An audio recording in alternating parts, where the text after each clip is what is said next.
E a assistência a esses bebês deve ser redobrada. No Maranhão já foram registrados cerca de 125 casos de microcefalia. Para falar sobre a estrutura que está sendo oferecida a essas famílias, nós vamos conversar agora com Carlos Lula, secretário estadual de Saúde. Boa tarde, secretário. A gente sabe que o governo montou uma estrutura para dar assistência a essas famílias aqui em São Luís. Fala um pouquinho para a gente como é que está essa estrutura e principalmente como ela está sendo feita no interior do estado. Boa tarde. A gente tem desdobrado esforços desde que a gente teve, ainda no ano passado, esse dimensionamento das consequências do Zika vírus para os bebês e para as mães e, portanto, para as famílias e para toda a sociedade. E a gente atuou em duas frentes. Primeiramente, já tentando atuar no cuidado com esses bebês que nasceram vivos, nasceram com a microcefalia ou nasceram por assim dizer, com a síndrome da Zika, que na verdade a cegueira, há uma série de outras consequências que podem advir do vírus Zika, principalmente com o Niná aqui em São Luís, e a gente tentou reproduzir essa mesma atividade, tanto em Caxias quanto em Imperatriz.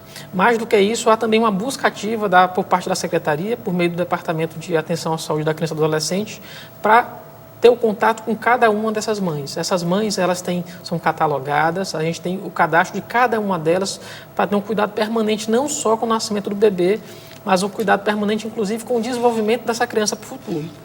Em relação a quem ainda está grávida e tem o risco de pegar o Zika vírus, houve investimento por parte do Estado de mais de 6 milhões de reais no combate ao Aedes, no combate da dengue e das demais doenças. Mas, sobretudo, também há um cuidado com essas mães que já estão grávidas. As que se encontram no CAD único, portanto, que recebem Bolsa Família, que é o extrato mais pobre da população, elas podem receber também frascos com repelente para poderem usar durante a sua gestação. Ela pode ir a um posto de saúde e lá receber, porque o Estado fez essa distribuição aos municípios para que possam dar esse repelente às mães que estão nessa situação de vulnerabilidade. Agora, secretário, quais são os benefícios que estão sendo dados a essas crianças? Mais do que isso, a gente também, exatamente a necessidade de se ter a busca ativa é porque a SEDES, que é a Secretaria de Desenvolvimento Social, ela também está pegando essas famílias e elas vão ter acesso também a um benefício social, né? Todo esse procedimento de conseguir essa espécie de seguro de assistência social perante o INSS, ele está sendo desenvolvido por meio da SEDES em parceria com a Secretaria de Saúde. Agora, essas crianças elas vão crescer, né? Elas são bebês, agora precisam de um cuidado específico, mas elas vão se desenvolver. O Estado também está pensando já em um suporte depois desse período inicial dessas crianças? Isso, o Niná é exatamente para isso. A gente tem o primeiro centro com crianças com problema de neurodesenvolvimento, que a gente tem chamado de Niná, que ele funciona ao lado do Juvencio Matos, no centro de São Luís. A nossa ideia é reproduzir essa mesma ideia tanto para Imperatriz quanto para Caxias. E ali ele não serve só para criança em estágio inicial, ela vai se desenvolver.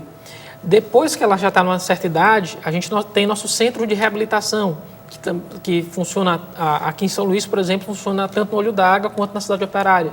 Os dois centros também vão ter esse cuidado especial com o desenvolvimento dessas crianças já na fase maior. As mães que estão com bebês com microcefalia, que precisam dessa ajuda, como é que elas podem ter acesso a isso? Elas podem ter acesso por meio do Departamento de por meio do Departamento de Atenção à Saúde da Criança e do Adolescente, na Secretaria de Saúde. Elas podem procurar a Secretaria, eventualmente há casos de subnotificação. O ideal seria que todo nascimento, onde houvesse risco de haver sinal de microcefalia, isso fosse notificado para a Secretaria para que nós fizéssemos a investigação.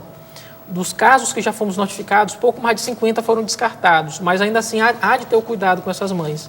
Então, eventualmente, se teve alguém que teve um parto no interior, em alguma situação em que não houve notificação da Secretaria e há essa necessidade de atenção a essa criança, a gente pede também que nos procure, né? Porque a gente precisa ter o cuidado especial com essas mães e com essas famílias. Ok, muito obrigada, Carlos Lula, secretário estadual de Saúde, muito obrigada pelos esclarecimentos. Eu que agradeço.